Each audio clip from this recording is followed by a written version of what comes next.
آج جو سوا پارہ ہم نے سنا ہے قرآن پاک کا، وہ ابتدائی بالکل سوا پارہ ہے۔ اس میں پہلے ہم نے، آپ کہتے ہوں گے، سوچتے ہوں گے کہ ہم نے پہلے الف لام میم سے شروع کیا ہے، لیکن قرآن پاک الف لام میم سے شروع نہیں ہوتا ہے۔ سب سے پہلی سورہ جو ہے وہ سورہ فاتحہ ہے۔ وہ ہمیں پتہ نہیں چلتا کیونکہ وہ ہر رکعت میں پڑھتے ہیں، لیکن بات یہ ہے کہ قرآن پاک جو ہے وہ الحمدللہ رب الرحمن الرحیم سے ہی شروع ہوتا ہے۔ پہلی سورہ الحمدللہ رب العالمین سورہ فاتحہ ہی ہے، اور اس کے بعد دوسری سورہ ہے، آپ قرآن پاک کی ترتیب میں لکھیں گے سورہ نمبر 2 تو آپ کی سورہ البقرہ ہے، والف لام میم ذالک الکتاب لا ریب فیہ سے۔ تو بہرحال تو ایک بات تو بنیادی یہ تھی کہ ہم لوگ یہ سمجھ نہیں پاتے کہ پہلی سورہ کیا ہے۔ پہلی سورہ جو ہے وہ تو اتنے لوگ ہیں نہیں، تو سورہ فاتحہ جو ہے اللہ تعالیٰ نے جو نازل فرمائی ہے، یہ قرآن پاک کے آغاز کے لیے اپنے بندوں کو سکھائی ہے کہ میرے بندے، اللہ کے بندے جو ہیں، وہ اس سے اس ہدایت کو مانگنے کا طریقہ سیکھیں اور وہ ہدایت مانگ لیں۔ یعنی اسی لیے اس میں ہے تو بات دعا کی، اہدنا الصراط المستقیم، لیکن اگر ایک دم اچانک اہدنا الصراط المستقیم ہوتا تو اس کے مطلب یہ ہے کہ وہ ادب جو سکھا رہا ہے اللہ تعالیٰ، وہ ادب نہیں آتا۔ تو مطلب اللہ تعالیٰ یہ کہتا ہے کہ مانگنے کا طریقہ اور سلیقہ بھی سیکھو۔ یہ اسے کہتے ہیں ہدایت۔ ہدایت کے معنی یہ نہیں ہوتے صرف کہ ایک دم آدمی جو ہے اے اللہ مجھے یہ دے دے، اے اللہ مجھے یہ دے دے، تو ہم دعا کرتے ہیں۔ ایسے نہیں کرنا چاہیے، بلکہ ہم دعا جب کریں الحمدللہ رب العالمین الصلاۃ والسلام علی رسولہ الامین، اس طریقے سے کریں۔ نہیں، پہلے الحمد اللہ تعالیٰ کی حمد بیان کریں، پھر اس کے بعد حضور نبی اکرم پر درود و سلام بھیجیں، اور اس کے بعد پھر اللہ تعالیٰ کی کچھ توصیف کر کے پھر جو ہے دعا مانگا کریں۔ یہ سکھایا ہے اللہ تعالیٰ نے۔ اب ایک بات اور عرض کر دوں کہ یہ سورہ جو ہے یہ مکی دور کی بہت ابتدائی دور کی سورہ ہے، یعنی یوں کہیے گا کہ سب سے پہلی سورہ ہے جو مکمل سورہ نازل ہوئی۔ مکمل سورہ، اس سے پہلے آیات تو نازل ہوئی تھیں، وہ آیات سب سے پہلے سب جانتے ہیں، اقرأ بسم ربک الذی خلق، یا ایھا المدثر، یا ایھا المزمل جیسی آیات تھیں۔ اس لحاظ سے جمہور علماء نے ہمارے اس کو 5واں نمبر دیا، تو 5ویں یہ سورہ ہوئی، اور اس کے بعد جو ہے لیکن یہ پہلی مکمل سورہ ہے جو نازل ہوئی، مکمل الف لام، یہ جو ہے آپ کا الحمدللہ رب العالمین سے ولا تک جو ہے یہ مکمل سورہ فاتحہ ہے۔ تو سورہ فاتحہ مکمل نازل ہوئی، پہلی سورہ جو مکمل نازل ہوئی وہ یہی تھی۔ ایک بات پتہ چلی، بہت ابتدا میں نازل ہوئی، سب سے پہلے اللہ تعالیٰ نے سکھائی ہوگی۔ اب اس کے بہت سے نام ہیں، 7 نام تو میں بتا رہا ہوں آپ کو۔ اس کا ایک نام جو ہے آپ کا ام القرآن ہے، ایک اس کا نام سبع المثانی ہے، اس کا ایک نام قرآن العظیم ہے، اس کا ایک نام جو ہے الشفا ہے، اس کا ایک نام الرقیہ ہے، اس کا ایک نام الصلاۃ ہے، نماز، کیونکہ اس میں دعا جو پڑھی جاتی ہے تو اللہ تعالیٰ جواب فوراً دیتا چلا جاتا ہے اس کا، اس لیے الصلاۃ کہتے ہیں۔ تو اس کے بہت سے نام ہیں، اس کا مطلب اس کی بہت فضیلت ہے، اور ہم ہر رکعت میں جو پڑھتے ہیں اس کا مطلب یہی ہے کہ اس کی اہمیت اتنی زیادہ ہے کہ ہم ہر رکعت میں جب پڑھیں گے اور مانگیں گے اس کے ذریعے سے، تو اللہ تعالیٰ جو ہے وہ ہماری دعاؤں کو قبول کرے گا۔ اور دعا کیا ہم مانگیں یہ سکھایا اس نے کہ تمہیں مانگنا ہو تو تم مانگو ہم سے صراط مستقیم، یعنی ہدایت مانگ لو ہم سے۔ تو ہدایت سے بڑی کوئی چیز نہیں ہے، یہ بات اس نے بتائی ہمیں۔ تو ہدایت سے بڑی کوئی چیز نہیں ہے۔ جب اس نے ہدایت مانگی تو اس میں سورہ کا نام سورہ صلاۃ بھی ہے، یعنی جب وہ بندہ کہتا ہے تو اللہ تعالیٰ فوراً جواب دیتا ہے۔ تو اس نے دعا مانگی تھی آخر تک، اہدنا الصراط المستقیم صراط الذین انعمت علیہم غیر المغضوب علیہم ولا الضالین آمین، فوراً جواب آ گیا، الف لام میم ذالک الکتاب لا ریب فیہ ھدی للمتقین الذین یؤمنون بالغیب ویقیمون الصلاۃ ومما رزقناہم ینفقون۔ گویا جو حدیث میں ذکر فرمایا گیا تھا کہ جیسا ہی بندہ میرا دعا مانگتا ہے ان آیات کے ذریعے الحمدللہ رب العالمین الرحمن الرحیم، انہیں الگ الگ طریقے سے 7 کلمات میں الگ الگ مانگتا ہے، تو اس کا جواب رب کریم اسی وقت دیتا چلے جاتا ہے۔ تو آخر میں ہم نے دعا مانگی تھی اہدنا الصراط المستقیم صراط الذین، فوراً اس کا جواب آیا، اے میرے بندے، ہاں تو نے مجھ سے ہدایت مانگی تھی، تو الف لام میم ذالک الکتاب لا ریب فیہ، الف لام میم کا مطلب تو اللہ اس کا رسول ہی جانتا ہے.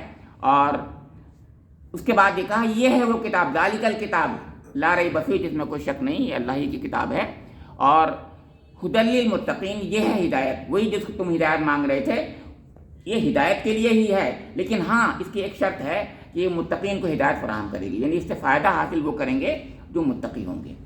پھر وہ متقی کون ہوں گے اس کی فوراً بتایا کہ متقی یہ ہوتے ہیں یؤمنون بالغیب الذین یؤمنون بالغیب ویقیمون الصلاۃ مما رزقناہم ينفقون والذین یؤمنون بما انزل الیک وما انزل من قبلک والآخرہ. 5 شرطیں الگ بتا دی. متقین وہ ہوں گے جن میں وہ شرطیں ہوں گی. اب یہ جو ترتیب ہے یہ تمام چیزیں یہاں سے میں بتا دوں، یہ سورہ جو ہے اب اگلی والی سورہ الف لام میم ذالک کتاب لا ریب فیہ حضور نبی اکرم پر جو نازل ہوئی ہے، یہ 87ویں سورہ ہے، 87 سورہ ہے یہ. یعنی الگ الگ صورتیں نازل ہوئی ہیں. یہ مدینہ منورہ میں نازل ہوئی ہے، جبکہ حضور 13 سال تک مکہ مکرمہ میں رہے ہیں. مکہ مکرمہ میں اس سے پہلے 86 سورہ نازل ہو چکے تھے. تو یہ 87ویں سورہ ہے. لیکن قرآن میں کہاں شروع ہوا؟ ہم تو سمجھتے پہلی سورہ یہی ہے کہ نہیں؟ یہ مطلب کہنے کا تھا. اب سوال یہ پیدا ہوا کہ اس میں یہ ترتیب ایسے کیوں ہوئی؟ یہ ذہن میں آتا ہے، ہر ایک کے ذہن میں آتا ہے. تو اس کا مطلب یہ ہوا کہ اس کے اندر بہت بڑی حکمت ہوگی. ایک وہ حکمت یہ ہے کہ اللہ تعالیٰ نے حضور نبی اکرم محمد مصطفیٰ صلی اللہ تعالیٰ علیہ وآلہ وسلم کو خاتم النبیین بنایا. باقی کوئی خاتم النبیین نہیں. موسیٰ علیہ السلام، عیسیٰ علیہ السلام، حضرت ابراہیم علیہ السلام، سب. خاتم النبیین کا مطلب کیا ہوتا ہے؟ مطلب آپ کے بعد اب کوئی نبی نہیں آئے گا. اس کا مطلب یہ ہے آج سے 1400 سال پہلے حضور نبی اکرم تشریف لائے اور 1400 سال گزر گئے، اب تک تو کوئی نبی ظاہر آیا نہیں. لیکن قیامت تک بھی اور کوئی نبی نہیں آئے گا. تو قیامت تک کے لیے اس کتاب کو ہدایت نامہ بننا تھا، قیامت تک کے لیے. تو اس کے کہیں گے یہ آفاقی کتاب اس کو بنانا تھا، تو آفاقیت لینا چاہیے تھا. یعنی قیامت تک کے لیے تمام لوگوں کے مسائل، تمام لوگوں کے ان سوالوں کا جواب یہ دے گی جس کا جو اس زمانے کے بڑے بڑے عقلاء، بڑے بڑے فصحاء، بڑے بڑے حکیم، بڑے بڑے سائنٹسٹ نہیں دے پائیں گے، اس کا جواب دے گی. اب یہ ہمارا کام ہے کہ اس کو جو ہے اپنے اس کو پڑھ کر سمجھ کر کے صحابہ کرام رضوان اللہ تعالیٰ علیہم اجمعین اور حضور نبی کرم کے فرمودات کی روشنی میں اور قرآن پاک کی تفسیروں کی روشنی میں اس کا جواب آج کے علماء کرام ہر زمانے میں مسائل کے حاصل جواب دیں. میں یہاں صرف یہ بتانا چاہ رہا ہوں آپ کو کہ یہ کیسے پتہ چلا ہمیں کہ یہ جو ہے یونیورسل کتاب ہے. ایک تو بات لاجیکل ہم نے کہی، اب سنیے گا ترتیب کیا ہے. ترتیب یہ ہے کہ سب سے پہلے شروع کر رہی ہے کہ یہ ان لوگوں کو ہدایت دے گی جو متقین ہوں گے. اس کا مطلب سب سے پہلے بتایا متقین لوگ کون ہوتے ہیں. متقین کے بعد پھر یہ کہا کہ کچھ لوگ ایسے ہوں گے جیسے ہدایت حاصل نہیں کریں گے. 2 آیتیں، یہ 5 آیتیں یہاں چلی گئی اولئک هم المفلحون تک. پھر اب آگے ہے پھر ان الذین کفروا سواء علیہم انذرتہم. 2 آیتیں پھر رہ گئیں. 2 آیتوں میں یہ ہے کہ وہ کبھی ایمان نہیں لائیں گے، ان کے دل پر جو ہے مہر لگا دی ہم نے. تو 5 آیتیں وہ ہیں جو کہ متقی ہیں اور اس سے ہدایت حاصل کر لیں گے. پھر 2 ان کو بتایا وہ کبھی حاصل نہیں کریں گے. پھر 13 آیتیں ایسی ہوئیں جن کو بتایا کہ وہ دونوں کے درمیان میں ہوں گے، وہ منافق ہوں گے. قیامت تک کے لیے اس 3 قسم کے کیٹیگریز کے انسان ہو سکتے ہیں. سوچیں آپ، یا تو وہ ہوں گے جو مان لیں گے، یا وہ ہوں گے جو نہیں مانیں گے، یا وہ ہوں گے جو بظاہر تو مان رہے ہوں گے لیکن کسی نہ کسی طرح سے کمزوری ہوگی، یا جھوٹے ہوں گے وہ، یا تو کمزوری ہوگی ان تک، یا عملاً وہ نہیں کر پائیں گے، یا عملاً یعنی دکھاتے ہوں گے کہ ہم یہ کر رہے ہیں، مومن بن کے دکھائیں گے. اس لیے ترتیب ہی نہیں بلکہ جتنی آیتیں ہیں وہ بھی یہ بتا رہی ہیں اس کی ضرورت اتنی ہی تھی. یعنی 13 آیتوں میں اللہ تعالیٰ نے منافقین کا ذکر کیا ہے. صرف 2 آیتوں میں ان لوگوں کا ذکر کر دیا کہ جو نہیں ماننے والے ہیں ان سے بات ہی نہیں کرنا ہے. صرف 2 آیتوں میں بات ختم کر دی. 5 آیتوں میں ان کو بتایا جو متقی لوگ ہوتے ہیں. یہ ترتیب یا لاجک بھی غور کیجیے گا. یہاں کے بعد پھر یہ 20 آیتیں جب ہو گئیں تو فوراً اب اللہ تعالیٰ نے اپنا وہ پیغام جو یونیورسل پیغام ہے وہ ذکر کر دیا. یا ایھا الناس اعبدوا ربکم الذی خلقکم. اس کا مطلب یہ ہے کہ قرآن پاک جو ہے وہ مجھے اور آپ کو مسلمانوں کو خطاب نہیں کرتا ہے بلکہ یا ایھا الناس سے تمام انسانوں کو خطاب کرتا ہے. وہی اس کا پیغام ہے. تو یونیورسلٹی کا مطلب یہ ہوا، آفاقیت یہ ہے اس کی کہ سب لوگوں کو، تمام دنیا کے لوگوں سے پیغام تھا اس کا کہ اے لوگوں عبادت کرو. یا ایھا الناس اعبدوا ربکم، اپنے رب کی عبادت کرو جس نے تمہیں بنایا اور تم سے پہلے لوگوں کو بنایا تھا. بس یہ ہے. اب اس کے بعد یہ بات کیونکہ جب معلوم ہو گئی یہ پیغام تھا قرآن پاک کا، اور یہی پیغام ہر نبی دیتا رہا ہے کہ اے لوگوں اپنے رب کی عبادت کرو. اس سے پہلے بھی کے لوگوں کو بھی اس نے بنایا ہے، تمہیں بھی اس نے بنایا اور آگے کے لوگوں کو بھی گویا بنایا۔ اب اس کے بعد اب لاجک یہ بتاتی ہے کہ اب حضور نبی اکرم کے بارے میں، قرآن کے بارے میں کچھ بتائی جائے بات کہ یہ قرآن پاک جو ہے یہ ہے کیسا، تو اور حضور نبی اکرم کو وہ مقام و فضیلت کیوں ملی ہے؟ تو فرمایا کہ ان کنتم فی ریب مما نزلنا علی عبدنا فأتوا بسورۃ من مثلہ وادعوا شہداءکم من دون اللہ ان کنتم صادقین۔ یعنی بتائیے، یعنی وہ 20 کے بعد 21ویں آیت میں یا جو الناس اعبدوا تھا، پھر 2 آیتوں کے بعد پھر یہ آ گئی آیت۔ اس کا مطلب یہ ہے کہ تمہیں اس بارے میں شک ہے اگر جو ہم نے اپنے بندے حضور نبی اکرم محمد صلی اللہ علیہ وسلم پر نازل کیا ہے تو تم اس جیسا کوئی کلام بنا کے لے آؤ۔ یہ وہ چیلنج ہے جو یہاں ہی نہیں، اس سے پہلے 4 بار اور آ چکا ہے، اور یہ کہا فَإِن لَمْ تَفْعَلُوا وَلَن تَفْعَلُوا فَاتَّقُوا النَّارَ الَّتِي وَقُودُهَا النَّاسُ وَالْحِجَارَةُ۔ اگر تم ایسا نہیں کر سکے اور تم ہرگز ایسا نہیں کر سکو گے تو ڈرو اس آگ سے جس کا ایندھن انسان اور پتھر ہوں گے۔ یہ کیسا چیلنج ہے؟ وہ ایسا چیلنج ہے کہ 14 سال، یعنی حضور نبی اکرم کی بعثت کو 14 سال ہو چکے تھے اس وقت تک، مدینہ منورہ تک ہجرت کا 13 سال، 1 سال کے بعد یہ نازل ہو رہی ہے آیتیں، تو 14 سال ہو گئے۔ اور آپ کتنے سال ہو گئے حضور نبی اکرم کی بعثت کو؟ 1450 سال، تقریباً 1445 سال ہو رہے ہیں، بلکہ 1450 پورے ہو گئے ہیں۔ تو اس کا مطلب یہ ہے اب تک بھی کوئی چیلنج کسی نے قبول نہیں کیا۔ یہ اس جیسا کلام لے آؤ، یہ سب کے سامنے ہے بالکل کھلا ہوا۔ یہ قرآن پاک کی اس چیلنج کو، اور ایک بار نہیں، یہ 5 بار قرآن پاک نے چیلنج کیا ہے۔ یہ ایک بار یہاں ہے، اس کے بعد آپ کا جو ہے سورہ ہود میں ہے، سورہ یونس میں ہے، سورہ بنی اسرائیل میں ہے، سورہ طور میں ہے، سمجھیں آپ کے، اور بنی اسرائیل، طور، ہود، یونس، 4 اور 1 5، یہ 5 جگہ پر پورا کا پورا یہ چیلنج ہے۔ اور یہ چیلنج کسی نے قبول نہیں کیا۔ کن لوگوں نے قبول نہیں کیا؟ وہ لوگ جو اپنے کو عرب کہتے تھے، اور مجھے اور آپ سب لوگوں کو، دنیا بھر کے لوگوں کو اجمی کہتے تھے، یعنی ہم ہیں بولنے والے، ہماری ہے زبان، اور تم گونگے ہو، تم سے بولنا نہیں آتا۔ تو وہ جو کہتے تھے ہم بولنے والے ہیں، ان کو قرآن پاک نے، اللہ رب کریم نے گونگا کر دیا، خاموش کر دیا۔ اور کیسے گونگا کر دیا؟ ایسے ہی نہیں کہہ رہا ہوں میں، سب سے بڑا وہاں کا جو شاعر تھا جس کو سب لوگوں نے سجدہ کیا تھا، لبید نام تھا اس کا، وہ ایمان لے آیا۔ ایمان لانے کے بعد اس نے شعر کہنا چھوڑ دیا۔ تو پوچھا اس سے کہ اب تم شعر کیوں نہیں کہتے؟ ابعد القرآن، قرآن کے بعد، یعنی قرآن کے بعد میری زبان گم ہو گئی، یعنی جس کو سب نے سجدہ کیا تھا اس کی زبان گم ہو گئی۔ تو قرآن کا یہ چیلنج سمجھ میں آیا نہیں آیا اس زمانے میں جن جو اہل زمان تھے۔ بہرحال بات لمبی ہوتی چلی جائے گی، اب میں آگے بڑھ رہا ہوں۔ اس کے بعد پھر لاجیکل سیکوینس میں یہی بات آنی چاہیے کہ میں آخر اور آپ ہم ہیں کیا، ہمارا مقام کیا ہے، ہماری حیثیت کیا ہے۔ یہی تو آئی بات ہمارے ذہن میں، ابتدائی باتیں تھیں ابھی تک تو، قرآن کیا ہے، قرآن کا چیلنج، حضور اور پیغام۔ تو اس قال ربک للملائکۃ انی جاعل فی الارض خلیفہ، بالکل اگلی سیکوینس میں یہی بات آ رہی ہے کہ یاد کرو وہ واقعہ جب کہ اللہ تعالیٰ نے فرشتوں سے کہا کہ میں اس دنیا میں زمین پر خلیفہ بنانے والا ہوں۔ وہ خلیفہ کون تھا؟ ہم تھے، آدم کو کہا ہے نا۔ تو آدم کو خلیفہ بنایا، اس کے مطلب ہم سب کیا ہیں؟ اللہ تعالیٰ کے خلیفہ ہیں۔ بہت بڑا مقام ہے، وَلَقَدْ كَرَّمْنَا بَنِي آدم بھی کہا قرآن نے۔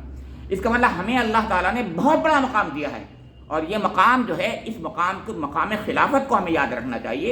اچھا، یہ مقام خلافت خاص طور سے امت مسلمہ کے لیے اور زیادہ اہم ہو جاتا ہے، کیونکہ قیامت تک کے لیے وہ پیغام دنیا کو پہنچانا ہے کہ نہیں، اللہ رب کریم کا پیغام۔ اب اس کے بعد ہم کو بہت بڑا کیونکہ منصب مل گیا، تو یہ کہا کہ اب یہ بھی یاد رکھو کہ تم سے پہلے کی جو امتیں تھیں انہوں نے اس منصب کا صحیح شکریہ ادا نہیں کیا، اور کہاں ادا نہیں کیا؟ وہ کون تھے؟ وہ اہل کتاب تھے، وہ وہی تھے۔ تو یا بنی اسرائیل اذکروا نعمتی التی انعمت علیکم اوفوا بعہدی اوف بعہدکم، یہاں سے شروع ہوتی بات، اور 3 بار ایسے آتا ہے، یہ 3 بار بنی اسرائیل۔ یہ بنی اسرائیل کو خطاب کیوں کیا گیا ہے؟ اس لیے کہ ان کے آئینے میں ہم کو دکھایا جا رہا ہے کہ کہیں ایسا نہ ہو تم ان کی تاریخ سے سبق حاصل نہیں کرو، تم بھی ایسے ہی بالکل بگڑ جاؤ گے، جیسے وہ گوہ کے بل میں گھسے تم بھی اسی میں گھس جاؤ گے، تم بھی گمراہ ہو جاؤ گے۔ کتنی لاجیکل سیکوینس ہے، غور کیجیے قرآن پاک کی۔ اللہ رب کریم نے قرآن پاک میں پورا یونیورسل میسج ایسے ہی دیا ہوا ہے، اس کو ہمیں سمجھنا چاہیے۔ اور اس کا جو اینڈ ہوا تھا پارے کا، اس کے بعد سیقول کا پارا شروع ہو گیا تھا، آپ کو معلوم ہے کیا چیز ہے؟ وہاں تحویل قبلہ ہوا ہے۔ یہ تحویل قبلہ کسے کہتے ہیں؟ تحویل قبلہ کہتے ہیں یہ کہ حضور نبی اکرم 2 قبلوں کے امام ہیں. امام القبلتین بنایا حضور کو, کسی نبی کو نہیں بنایا امام القبلتین, حضور کو امام القبلتین بنایا. اس سے بھی پتہ چلتا ہے کہ آپ قیامت تک کے لیے رسول بنا کے بھیجے گئے ہیں. تو اس میں کیا ہوا, حضور ہجرت کر کے گئے تو 14-15 مہینے جو ہے یہ کہا گیا تم ادھر مسجد اقصی یہ جو ہے ہاں اس کی طرف منہ کر کے نماز پڑھو. اب اس کے بعد اب جیسے بھی حکم ہے اللہ تعالیٰ کا حکم تو کرنا ہے, مگر بہت شاق تھا جس کو, ان لوگوں کو جو مکہ مکرمہ کے رہنے والے تھے, جو قریش تھے, جو مہاجر تھے, لیکن اللہ کا حکم ہے تو کر رہے ہیں, ہے کہ نہیں. لیکن حضور بار بار اوپر آسمان کی طرف دیکھتے ہیں, کاش حکم آ جائے, کاش حکم آ جائے. اسی لیے قرآن میں کہا گیا کہ اللہ تعالیٰ نے دیکھ لیا تمہیں, تم بار بار اوپر دیکھتے ہو, یعنی اس وحی کا انتظار کر رہے ہو, تو جاؤ اب ہم نے تمہارا رخ اس طرف کر دیا, یعنی اب تم خانہ کعبہ کی طرف ہی رخ کرو. اب خانہ, اسی لیے مسجد قبلتین وہاں پر ہے مدینہ منورہ میں ایک. حضور وہاں پر ظہر یا عصر کی نماز پڑھا رہے تھے, فوراً یہ وحی آ گئی ایک دم بالکل, یعنی اتر سے دکن کی طرف منہ ہو گیا, بالکل اتر سے دکن, اتر کی طرف جو ہے وہاں سے مدینہ منورہ سے بیت المقدس ہے, اور پورا دکن نیچے بالکل ایگزیکٹلی جنوب کی سائڈ میں جو ہے وہاں سے مکہ مکرمہ ہے. تو بالکل الٹا ہو کر کے حضور کو گویا گھوم کر ادھر آنا ہوگا واپس, امام ادھر آیا ہوگا, اس طریقے سے ہے نا, سب بندی جب ہوئی ہوگی.